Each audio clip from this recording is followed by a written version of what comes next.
There's certain things that you just don't come across very often, and you just have to buy them when you see them.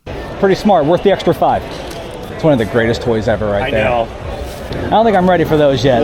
Really? Yeah, I don't think so. Man. You never see them, but... Rimco creature with the box. Look at that. Complete.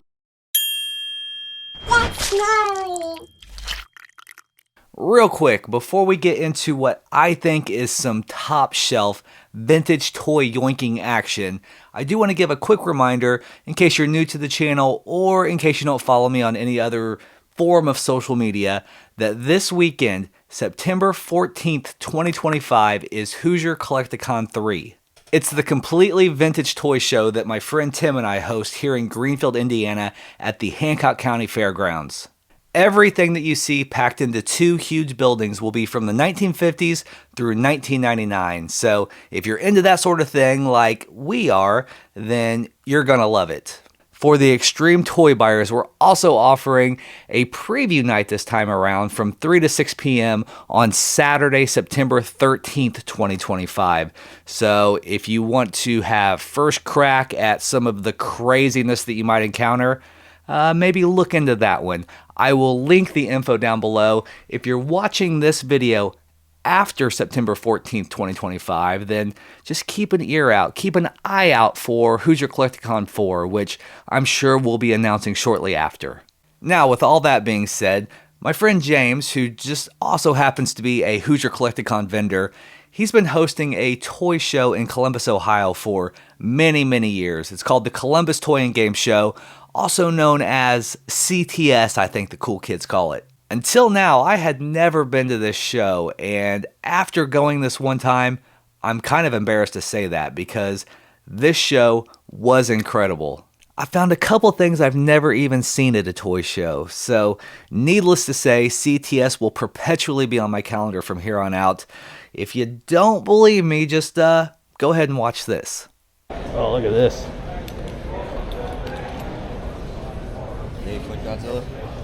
No, but I had that as a kid. Well, there's a shorter one, There's I think. 4, a 5, a 6, and an 8. I must have had the 4. That's cool, though. Yeah. Inflatable. Is that one unopened? Is it? That's crazy. I'm doing Mego, but I'm just doing horror stuff. And I'm doing the AI, AHI. And, This would be a cool wallet replacement. Oh. Is that plastic? Mm-hmm. West America, you'd be not sweating. I'd have that broken in no time. That looks like a U thing. Yeah.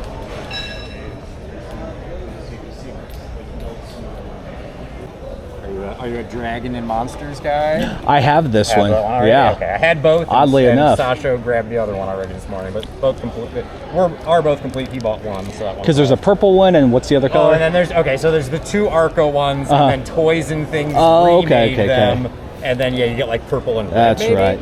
Yeah. Yeah. Grizzly from the movie Grizzly. You don't have the what's his name? Troll, do you? Does 15 account for the damage? We do a little better, but yeah. That's actually kind of neat. AHI. Yeah, it's an AHI. Yeah, that's pretty cool. The creature, Rimco creature with the box. Look at that. Complete, super clean. Look at that. Super clean. I've never found one of these before. You know the crazy thing, and I'll admit this even though I'm being filmed, I didn't realize what it was when I bought it. I bought an entire garage full of toys. It didn't jump out at me, yeah. And it was inside, and I'm like, oh, it's some sort of generic like sea toy. I just saw the green. I didn't see the head. I just saw the green. I looked right over it and didn't see it. I mean, so closed up inside of it, buying an entire garage full of toys. I got home and I'm like, that's a lot nicer than I thought it was. That's cool. And that's probably the one you want too, right? Yeah, Creature's always the most popular.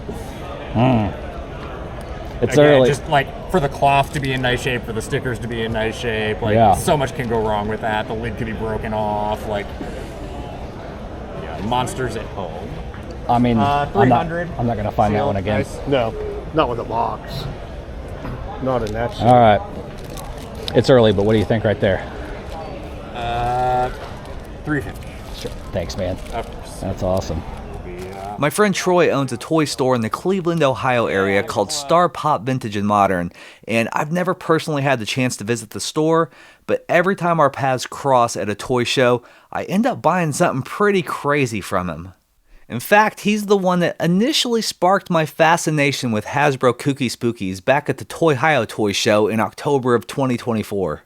This time around, I was able to grab another super hard to find finger puppet of sorts. Most people are aware of the Rimco Mini Monsters line. Slightly more obscure would be the larger monsters that Rimco put out. They're like 8 or 9 inches, I believe. But of all the Universal Monsters products that Rimco put out in the early 1980s, the Monsters at Home finger puppets would certainly be the most obscure, the most hard to find. Each of the monsters came inside a little plastic box that would kind of represent its home, like Dracula would have a coffin, that sort of thing. The creature from the Black Lagoon has this treasure chest that looks like it would have been found in some big body of water. You put him right inside, and that becomes the creature's home. It can be a tiny bit nerve-wracking to shell out that kind of coin for your very first purchase when you walk into a toy show, but there's certain things that you just don't come across very often, and you just have to buy them when you see them. It certainly softened the blow to have the vintage A-High Frankenstein's Monster Bendy figure pretty much thrown into the deal. I mean, this thing is a pretty gnarly little toy show grab in its own right, and to pretty much just have it thrown in as an extra, as a bonus, pretty cool. Oh, look at that. Yeah, I just pointed him out. He's got his mask even.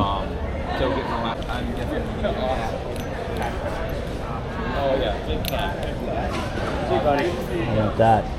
He's got his, Going on, Bill? How you doing? I have him, Doing great. Yes, sir. but not with the cat and the bomb. Oh, okay. These are beautiful. Yeah. That's a definite maybe. Is that a mask prototype? That's what it looks like. The eyes talk for that. I don't know what that one is. I like the look of it. Do you know what that one is?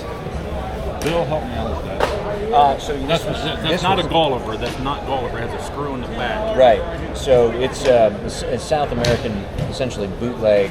But it was like superpowers, but it's actually from a Mego Pocket Heroes, but they put it on a superpowers blister card back there. Gotcha. Captain Ray. Capitan Ray. Captain. Yeah. There's a guy with an he's at Xenia. He's Argentina or something. Yeah. I forget his name. Yeah. He told me about $1,000 and he told me what it was. Yeah. I forget what he said. Yeah. Always think of Gulliver. It's not Gulliver. It's it's kind of like a metal feel. It's not. It doesn't have a bend. It was like a superpowers card though, or like a. Yeah, that's what it would have come on. Yeah, superpowers card. Yeah. Just like the They're Riddler very and rare. everything, Then they yeah. took the Mego Pocket Hero of the Hulk, right? Nothing like the superpowers sculpt, and made him the abominable snowman. Oh, the white. Yeah. Yeah, Gotcha. and put him on a superpowers card down in South America as well. Huh. And then they had the mainline toys too. It's Gulliver. It is That's Gulliver. cool. Yeah.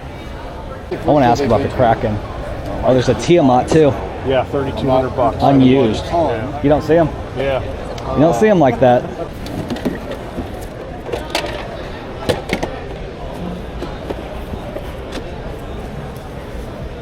So there's probably supposed to be a gun that goes on top. Yeah, see, gun and radar, and probably missile. Is there a missile launcher on the back? No. And these are just figures in here, right? Okay. I'm gonna get this one. I'm gonna get this. Tim taught me about this. He's been army building them. There's like 3 in the line. Oh, really? Yeah. Like the molds are all the same, but they each have their own accessory. Huh. $20, heck yeah. I'm gonna take this. Easy peasy. Thanks, man. Appreciate it. Thanks. That's cool. Didn't think I'd see that one today.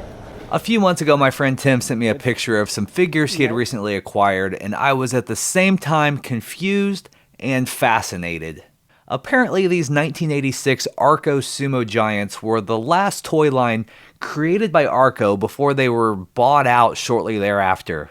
There's 3 figures in total, and each one comes with its own plastic skirt. Is that what they're called? I'm not exactly sure. But from what I can tell, that's usually the piece that's missing.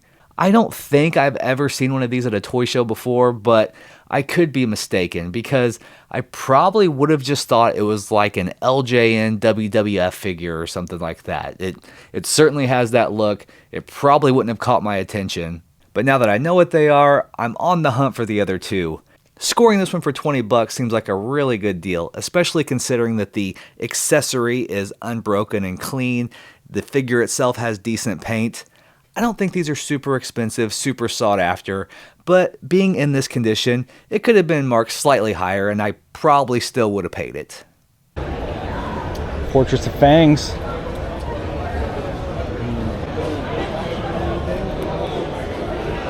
Froggy? Yeah, how's it going? I'm such a huge fan, Well, man. thank you so much, man. What's your name? Joe. Joe, nice to meet you. Anthony. Nice to meet you, man. Thank you I so was much. hoping you were here. I've never been before. It's awesome. Yeah.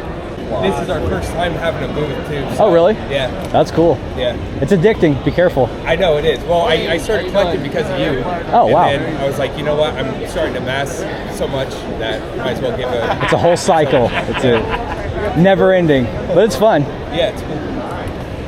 Is this the belt that came with this ring? Yeah. Is it? Okay. And that's the only accessory that comes with the ring, right? There was a flag. A flag, okay. Yeah, I think there was a flag and something else, but... I've been thinking about one of these recently. He's got to stand up his butt right now. Okay, thank you. 110.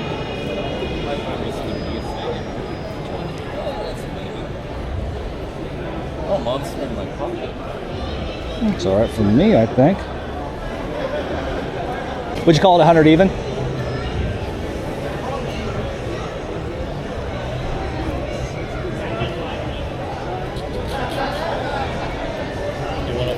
Yeah, that's fine. You want the stand? I mean, I could use it. It helps display them. Yeah. I noticed that when they sit without a stand, the mouth closes. Uh-huh. So, like, I don't know. I like the roaring feature. Pretty smart. Worth the extra $5. Thanks, man. Appreciate it. Appreciate you.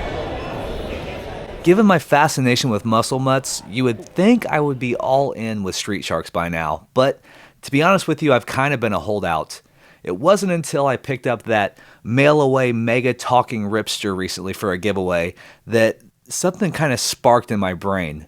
To be completely honest, I would still love to find one of those mega ripsters for my own collection, but in the meantime, I've kind of taken an interest in the puppets. I recently was able to pick up a very nice example of the Ripster hand puppet that looks great on the shelf, and it kind of made me want to keep hunting for more of them. So I was happy to come across a Slamoo Street Sharks puppet. This one does have a little bit of paint wear, but it can't be easy being a shark, so we got to give him a little bit of leniency. I haven't really researched the line even enough to know how many puppets are out there, but I think there's still at least a couple left that I'll probably try to track down here in the future. I don't think these are super tough to find, but like a lot of other things, they haven't necessarily been on my radar very long, so I don't know how often I'll come across them. But I'm starting off with 2, so I'm happy that I got a good start at least. So, I am a master at fixing these now. Are you? Listen to this. Because there's a little record in it. Mm-hmm. I've watched the videos. I've never tried it myself. Yep. That's cool. It took me 2 hours to do it. It's one of the greatest toys ever right there. I know. So good to see you, my Thanks, man. You too. Man, it's coming up. Yep. I might grab those Enforce right there. I have some prototypes from that line. Oh, okay. So I thought it'd be cool to get some. Oh, what's this?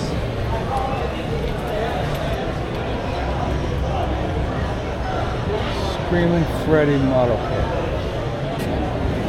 That's pretty cool. Those are neat.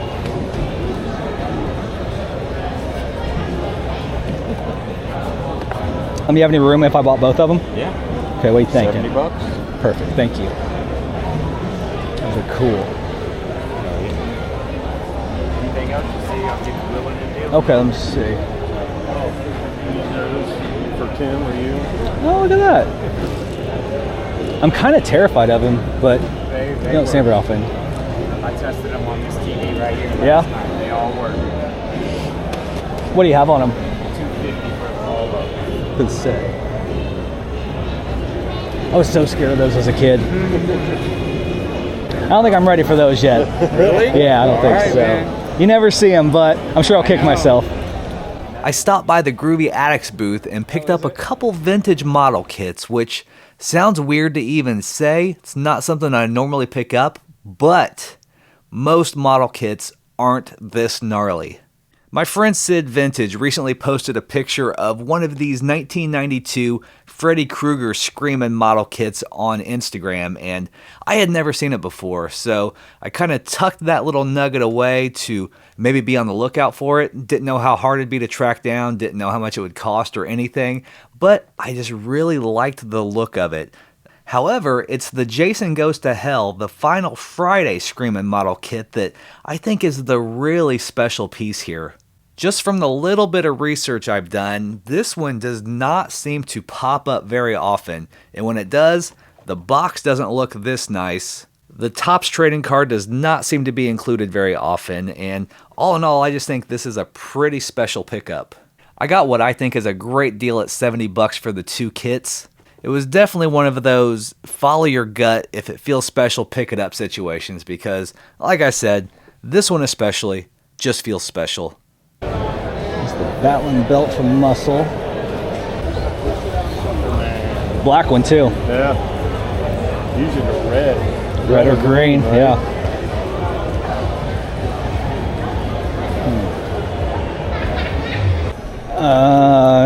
No. I thought it was something else at first. It's a porcelain. You can open it up and stuff. That's cool. Porcelain. Spell, I guess. Box is neat. 1984. That's pretty cool. Like 300, but I'll take okay. $50 off it. So 250? Yeah. Okay. Definitely. Frankenstein one too. They only made 2 of them. That's all I know. It's pretty cool. How you doing? Good. Can I take a look at the Dr. Claw? Yeah.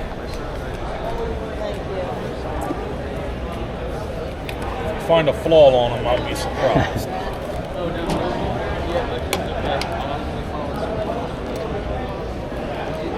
I got him, I just don't have the stuff. Let's go see the stuff. Got the card and everything. Oh, yeah, the paperwork and all that. Yeah, like the bomb and the cat.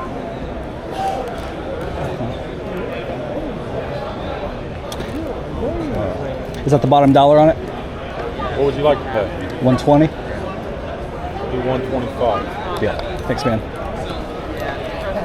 Whenever I'm asked what my favorite piece in my entire collection is, I do not hesitate to say the 1983 Galoob Inspector Gadget. But in 1992, Tiger released its own Inspector Gadget line, and there are a couple really cool pieces in that line as well. One of which is the Dr. Claw, which was actually kind of a funny situation. No one knew what Dr. Claw looked like, and when this was in the package, they covered up his face, so you had to buy it to even know what Dr. Claw looked like. And apparently, that's what he looks like. Picking up this figure was a straight upgrade for me because I do have Dr. Claw loose, but I really wanted a loose, complete version. There's just something about that little bomb in his hand, not to mention the inclusion of Mad Cat himself. I've come across it sealed before, which I guess is cool, but for me, loose complete is the way to go in most situations.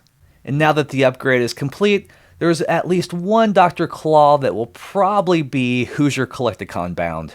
They made like one on, there's like 2 other ones I think. One on a skateboard. Okay. I think maybe just one other one. I do cool. Like 120 for the pair. Okay. 20. And then that is a CD case that was, to my knowledge, only released in Japan. That's pretty cool. Is that from about the same time frame? Yeah. Oh, 13. So that would have been when they released like the blue, yeah, like the silver nose. That's pretty cool. Jake the Snake, 30. Here's scissors. Oh, they all have accessories, don't they? What's that? All these guys have accessories, don't they? Except for, do, yeah. I guess the king doesn't. Yeah.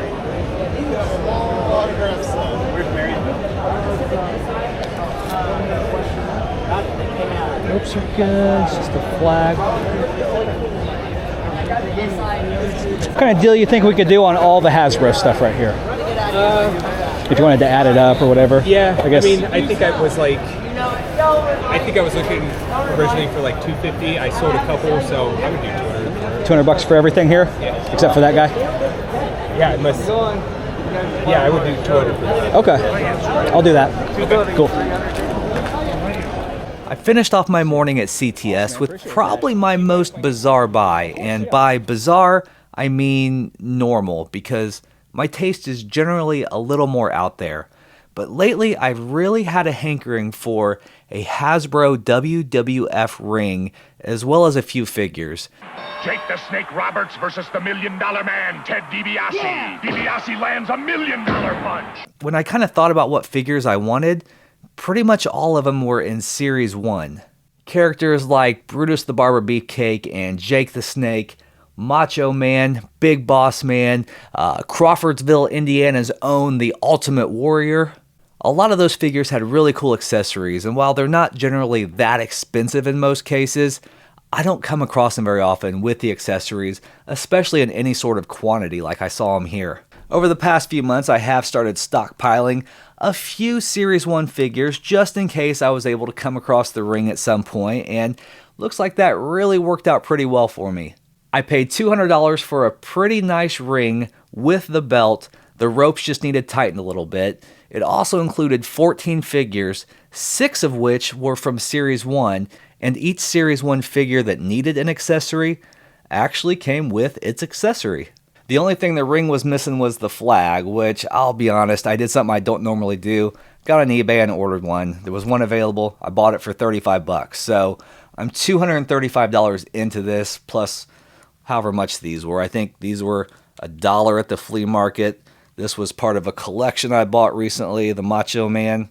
And just like that, we have a pretty nice, complete Hasbro WWF wrestling ring, along with 10 of the 12 Series 1 figures that I needed to complete this little collection of mine. Not to mention there are still 8 later series figures that might just make an appearance at Hoosier Collecticon. That is all I got for you this time. As always, I want to thank you so much for watching the video. But until next time, stay safe, stay healthy. Love ya. Bye.